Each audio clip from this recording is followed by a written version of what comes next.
Welcome back to Just Add Seasoning. So, the Jordan 1 Rush Shadows that I mentioned in the last video did drop in Europe in the end on the 25th, and I took another L on those, so happy days. Apart from that, it's Air Max Day on the 26th, Nike's favourite made-up holiday to rinse us for more money. But there is some cool stuff coming up, so let's jump into the upcoming tab. First on the list, we've got an Air Max 1, so it's an OG silhouette. In fact, it's the most OG Air Max silhouette you can get. The Air Max 1 Evolution of Icons. This isn't the first Evolution of Icons pair of Nike Air Maxes that we've ever seen. There's been a few over the past months and years and whatnot. EOI pairs tend to, in general, not sell out in all sizes. These aren't in a drawer, so you've probably got a reasonably good chance of taking a W on these. They may not sell out in any size at all. Nobody knows until the day. But what I would say about these is these are probably my favourite pair of Evolution of Icons Air Maxes. They've got some cool details. They've got a lot of different details that have gone into this that make it my favourite pair. Some of my favourite details from the Evolution of Icons Air Max 1s are probably the swooshes. We've got 4 different coloured swooshes, which I think is awesome, because why have one colour of swoosh when you can have 4? Literally the inner foot and outer foot are both different colours on both shoes, so you can just about see here we've got a sort of aqua green, we've got Volt red with a black outline, and then blue as well. On the back we've got 2 different like heel tabs as well, which is cool. We got the 3rd of the 26th printed on the back of the left foot. That is the 3rd month, which is March, 26th day, Air Max Day. And probably my other favourite detail from these is the tongue tags. We've got 2 different tongue tags on these from different eras of Air Maxes over the time. We've got this gold what's that, hexagon? 1, 2, 3, 4. Yeah, we've got this gold hexagonal Nike tongue tag, and then we've got the oval with a red swoosh in it on the other foot. Now, what's really cool with these, this release, is that apart from the standard description, we've also got an in the vault to tell us more about the shoe. So let's have a quick look at that now. Awesome. So in the inside the vault, first thing it does is just tells us that the Evolution of Icons pairs are all just mishmashes of all the iconic Air Maxes from over the time, which I think is really cool. Next of all, we've got some of the Air Maxes that were part of the inspiration for this Evolution of Icons, all sort of stacked up in a line. Next up, it starts explaining where everything comes from. This mentions that the original outsole from the first ever Air Max 1, the University Red colorway, has been used on the bottom. Here it mentions the heel tabs. We saw the silver and the red heel tabs on the back of the EOI pair. Apparently the inspiration comes from the Air Max 97 Silver Bullets, iconic pair, I love those Air Maxes. And from the Ultramarine colorway, which we've seen. It's a classic colorway that we've seen a few different times on different Air Maxes. Going down, the airbag is from Scream Green colorway, which we most recently saw Scream Green being retroed in the Hirashis a couple of weeks ago, but this was from the Air Max 96 Scream Greens. Finally, we've got some embroidered detail on the toe box of the EOI pair, and that comes from the Air Max Plus Air Maxes. Apart from that, it just says that they'll be releasing on the 26th, which is Air Max Day. Oh, actually, we can see here the box for these, which I think is like a slide drawer box, which is always awesome. It looks like sort of lots of different boxes from all the different Air Maxes that have inspired this one, all sort of crushed together. What you can't see on this inside the vault feature, which I will show you on the main shoe again, is the insole. Let's see if it's a picture. So the insole on these, you can see it shows some of the classic Air Maxes that have, as I just mentioned from inside the vault, inspired this shoe. So I think that's a really nice touch. I like an insole that tells a bit of a story, but I also hate it because it means nobody else can see that feature. But it is a nice feature just to have in there and know that sometimes maybe you're the only person in the room that knows about it. Let's have one last flick through the images just to make sure everybody's seen that. This swoosh here is like looks like it's embroidered on whereas some of the other swooshes, for example, this one looks like it's a sort of plastic swoosh, which has been sewn onto the side. So yeah, I just love all the different influences on the shoe. We've even got the little mini Nike swoosh on the toe cap, which we've seen from various special edition Air Maxes over the time. I'm going to be picking these up as a personal, even if they're not worth anything on StockX, which we will find out next because that's where we're going. Okay, so when you put in Air Max 1 Evolution of Icons, you can also see the Air Max 90 Evolution of Icons that they did a while back. Personally, I still prefer the Air Max 1 Evolution of Icons, even though I prefer the Air Max 90 silhouette. I think they did a better job with the EOI pair for the Air Max 1s because of those different coloured swooshes and the extra bit of details they put in. Whereas the 90s, I feel like they put in some good details, but they didn't go quite the same extent that they did for this Air Max Day pair. So then the high on these looks like it's a US 13 or UK 12. That is going for £159 on the instant sell at the moment. Means you'd get £139.12 back. Now the retail on these was £129, so you really wouldn't make much profit there at all.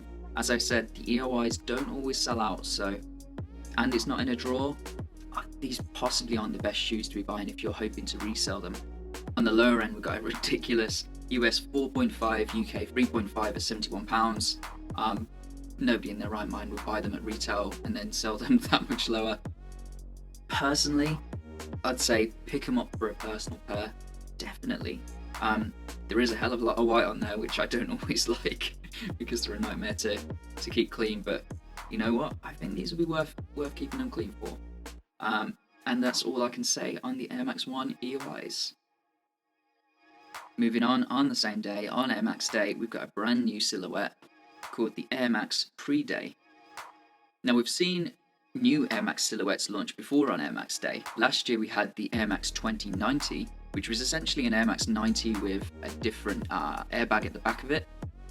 This time round, we've got the Air Max Pre-Day, and it's part of Nike's Move to Zero initiative using more sustainable products in their shoes. So looking at the description for these, we can see that the design utilizes sustainable materials to ensure that each pair has got at least 20% recycled content by weight. So that by weight is important because it doesn't mean 20% of the shoe overall is made out of recycled content. It means the entire weight of the shoe, obviously 20% of that is made out of recycled materials.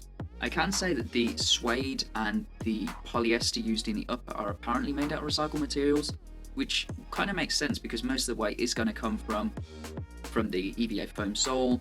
There's the rubber as well, the airbag, all that sort of heavier stuff in the sole. Talking of the sole, there is apparently a small amount of Nike grind rubber incorporated into that rubber sole. I don't know if there's any shots where you can see. Yeah, you can just see the little flecks, little speckles in there. That's generally a sign that there has been some Nike grind rubber used as part of the shoe. Nike grind, of course, is the recycled rubber that they've used in a few different Nikes over the years, or over the months. I'm not sure how long they've been using grind for, but I really think that this exposed airbag that we can see on the side here is a really cool feature. It's a really novel idea. Apparently airbag isn't a new or innovative airbag. It's a really standard airbag from classic Nikes of old, Air Maxes of old, but they've just exposed it even more than before. This sort of exposed area around the airbag where in the heel sort of reminds me of those sort of crazy kangaroo workout moon boot sort of shoes. I'll get some pictures up on the screen, or even the mad looking Nike Zoom 4s that they did a collaboration with the I think it was the artistic director from Givenchy or something like that. I'll put those up on the screen as well. But yeah, I do like that open heel. I suppose just because it's a bit different. What I don't like on these, however, is the green.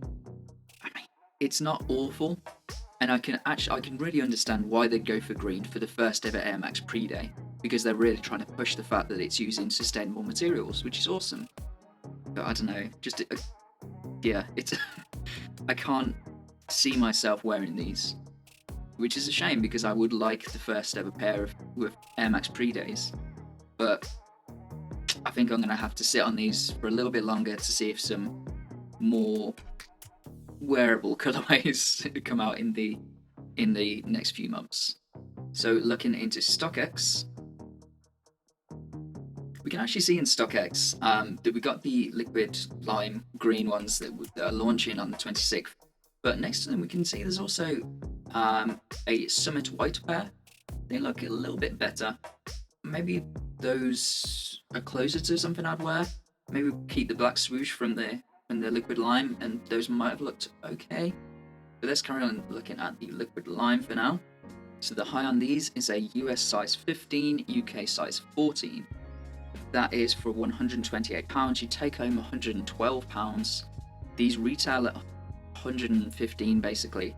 So the instant sale so far, you're only going to make a loss. I don't think these are a good pair to resell instantly. They may be a good pair to hold way off into the future, but that's a real long shot, just on the off chance that, almost like we saw with the Jordan MA2s, you'd have to hold them until they possibly became a really popular silhouette way off into the future, but nobody knows if that's ever going to happen. The low offers, I mean, we already know that the highest offer will get you less than retail, so all of the low offers will also get you less than retail, of course. My advice on these would be, don't buy them for the resale. Buy them for a personal if you want what I imagine would be incredible comfort with that mixture of EVA foam. They're apparently a really light shoe from other reviewers I've seen, and of course that exposed airbag which gives you even more bounce in the sole. So yeah, for a comfortable pair of shoes, if you really want a green pair of shoes, absolutely pick them up, but not for the resale, unless things go crazy over the next few hours and they do become a good resale. I think the thing that stops them from being an amazing resale is the fact that they're dropping worldwide basically, so there's going to be so many of them about. I do think these will sell out because they're in a drawer. Just because they're in a drawer doesn't mean they're going to resell well. So worth a shot if you want them for a personal, and that's that. Let's move on to the final shoe. This is the one we've all been waiting for, the Air Max 90 Bacon. So this is a retro of a beloved Air Max 90 from 2004. It's not been retroed since, and it's interesting actually that they are retroing this because Nike don't usually retro collaborations. This was originally a collaboration with a New York streetwear, skatewear, sneakerwear shop in New York called Dave's Quality Meats. It was a themed sneaker shop that had the frontage of almost like a butcher's shop, which, you know, you can't go wrong with a good theme. I would have loved to have visited before. I think they are permanently closed now, according to Google. It does say in the description for these, if I go back up to the description, that you get alternative laces, which further accentuate the looks mouth-watering news. Bacon. I've seen pictures of these laces packaged up in this sort of promotional packaging. They look really cool. I'll put a picture of those up on the screen as well. Yeah, for £130, these are in a drawer. These are obviously going to sell out. They're a really classic. They're probably the most iconic Air Max 90 in my opinion. They're going to be a great pickup if you do manage to get your hands on them. Apparently the materials used on these on the upper are suede, tumbled leather, and of course mesh for the tongue. So you can't go wrong. These are going to be a fantastic pair of personals, hard wearing, look amazing.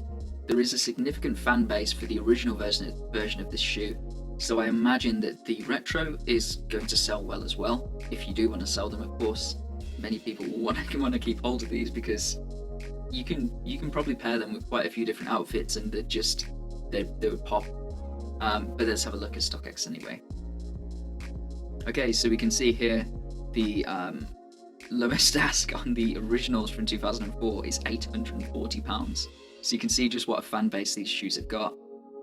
So here we've got a high of a US 13.5, UK 12.5, and that is at £201. You would take home £175.87. Compared to the £130 asking price, that's a nice little chunk of pocket money you'd be taking home there. On the lower end, there's a lot of offers at £139. I wouldn't go for any of those because at the end of the day, you're going to make a loss, and just for the sake of that, keep them for a personal, or hold them, see if the prices go anywhere near the prices of the original.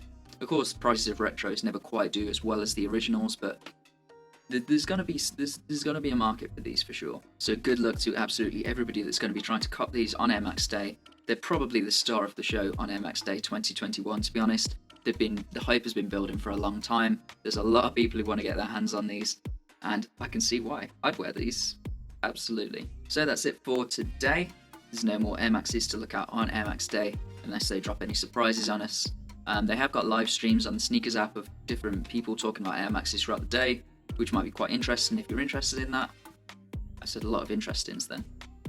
The only other thing to remember is that on the 26th over at Adidas, Yeezy foam runners are dropping in Moon Grey and Sand.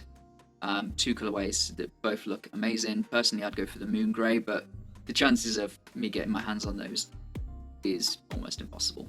Not to mention you have to wake up really, really early to get your hands on those. In the UK, it's a 6:30 registration. Oof. Yeah, thank you very much for watching. See ya, bye.